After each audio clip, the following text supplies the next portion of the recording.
અમદાવાદમાં આવેલી ઇન્ડસ યુનિવર્સિટીમાં અભ્યાસ કરતા વિદેશી વિદ્યાર્થીઓની બોપલ રેલવે ગરનાળા પાસે આવેલી નીલકંઠ સોસાયટીમાં હોસ્ટેલ આવેલી છે, જ્યાં રહેતા ઇન્ટરનેશનલ ડાયરેક્ટર મૃદંગ દવેએ એક વિદેશી યુવતીની છેડતી કરી હોવાની ફરિયાદ બોપલ પોલીસ સ્ટેશનમાં નોંધવામાં આવી છે.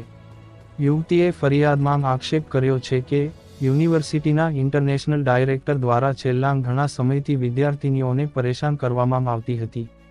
આ સમગ્ર મામલે બોપલ પોલીસે આરોપીની ધરપકડ કરી વધુ તપાસ શરૂ કરી છે. એક રિપોર્ટ ગુજરાત ગીતા ન્યૂઝ અમદાવાદ.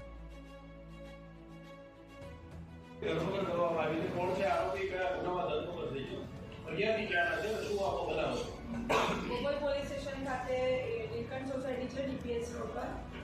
એમાં એક બેન ભાડે રહે છે. એ પાપુઆ ન્યૂ ગિનીના નાગરિક છે અને અહીંયા ઇન્ડસ યુનિવર્સિટીમાં અભ્યાસ કરવા માટે આવેલા. એ બેનની સાથે છેડતીની ઘટના 11 સપ્ટેમ્બરે બનેલી. એ થોડા ડરી ગયા હતા અને ત્યારબાદ બરોડા રહેતા એમને પરિચિત સાથે પાસે રહેતા હતા અને 22 તારીખે પોલીસ સ્ટેશનનો એમણે સંપર્ક કરેલો અને એમની એફઆઈઆર છેડતી અંગેની નોંધવામાં આવેલી. જે અનુસંધાને જે આરોપી છે મૃદંગ દવે કરીને, એ પણ ત્યાં જ રહે છે. એ ઇન્ડસ યુનિવર્સિટીમાં ડાયરેક્ટર તરીકે, એટલે કે જે ફોરેનર સ્ટુડન્ટ છે એમને અહીંયાની ભાષા ના આવડતી હોય તો એમને મદદરૂપ થવા માટે અહીંયા એમને નાની મોટી જે પણ કંઈ ફેસિલિટી જોઈતી હોય તે આપતા હોવાનું કામગીરી કરે છે અને એ અંગે ડાયરેક્ટર તરીકેની આ લોકો એમને બોલાવતા હોય છે.